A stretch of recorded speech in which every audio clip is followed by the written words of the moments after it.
আসসালামু আলাইকুম, নমস্কাৰ। মই বৰ্তমান উপস্থিত আছো বিলাসীপাৰাৰ চুৱাবাটা প্ৰথম খণ্ড গাঁৱত। এই চুৱাবাটা প্ৰথম খণ্ড গাঁৱৰ মঞ্জিল আলী মণ্ডলৰ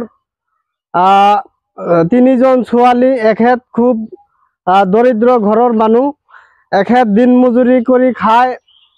এতিয়া দিন মজুৰি কৰিব পৰাও মানে কোনো ব্যৱস্থা নাই, কাৰণ তিনিজন ভণ্টিৰ ভিতৰত দুজনে বিকলাংগ হয়। এখন যে ঘৰত থাকিব, ৰাতি ঘৰত যে শুই থাকিব, সেইখন ব্যৱস্থাও নাই। গতিকে পোনপ্ৰথমে আমি কেমেৰা পাৰ্চনক এই সমগ্ৰ দৃশ্যখন ভালকৈ দেখুৱাবলৈ অনুৰোধ কৰিম। আপোনালোকে এই ঘৰৰ ভিজুৱেলখিনি ভাল কৰি লওক।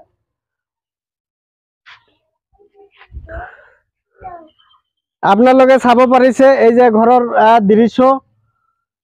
এইখন ঘৰতেই এই দুজন মহিলাই এইখন ঘৰতে ৰাতি টোপনি যায়। আৰু এখন ঘৰ আছে, আপোনালোকে এই ঘৰখন আগত অলপ জুম কৰি দেখুৱাব।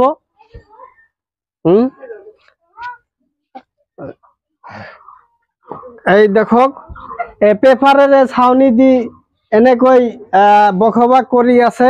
এইখন যুগতে, এইখন সময়তে যে এনে দূৰ অৱস্থাত এখেতসকলে ভুক্তভোগী হৈ আছে, এইখন ঘৰৰ বা এই দৰিদ্ৰ পৰিয়ালৰ পিনে কোনো চৰকাৰ বা কোনো জিপি প্ৰেচিডেণ্ট, বিধায়ক, MP সকলে কোনো ধৰণৰ নজৰ দিয়া নাই এতিয়ালৈকে। গতিকে এই ক্ষেত্ৰত বহুত ক'বলগীয়া আছে, যদিও আমি এই মুহূৰ্তত বিশ্লেষণ কৰিব পৰা নাই। এই ঘৰতে থকা ভুক্তভোগী মহিলা কেইজনেই আছে আমাৰ ইয়াত উপস্থিত। আমি তেখেতৰ পৰা কিছু কথা বা কিছু ভাষ্য ল'বলৈ যত্ন কৰিম। কওকচোন দিদি, এইখন ঘৰত কোনে বসবাস কৰে? এই ঘৰে কেৰা থাকে? তুমি কি করো? কি করে খাও?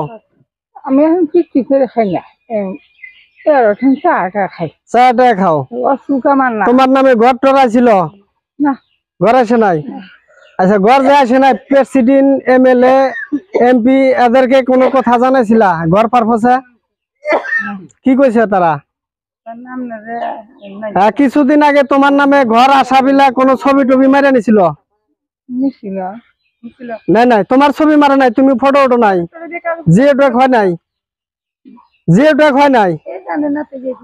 তো এই সকল মহিলাই জিও ট্যাগ কাক কয়, PM কিষাণ কাক কয়, PMY ঘর কাক কয়, অৰুণোদয় আঁচনি কাক কয়, এখেতসকলে গমেই নাপায়।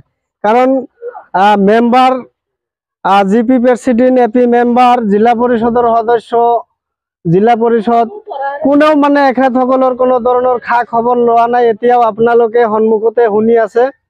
গতিকে এই ভিডিঅ'টো বেছিকৈ শ্বেয়াৰ কৰি দিব আৰু সকলোকে জনাই দিব। এই ইলেকশ্যনৰ প্ৰাক মুহূৰ্তত আপোনালোকে জানে বিভিন্ন দলৰ পৰা বিভিন্ন প্ৰাৰ্থীয়ে ভোট বিচাৰি হাহাকাৰ হৈ গৈছে। গতিকে আমি তেখেতৰ উদ্দেশ্য কৰি এই ভিডিঅ'টো বনাবলগীয়া হৈছে। ৰানিং 15 বছৰ থকাকালীন থকা প্ৰাৰ্থী, বৰ্তমানো দাবিদাৰ প্ৰাৰ্থী বদৰুদ্দিন আজমল, তেখেতৰ সুদৃষ্টিতে যাতে এইখন ঘৰৰ এইখন মহিলাই যি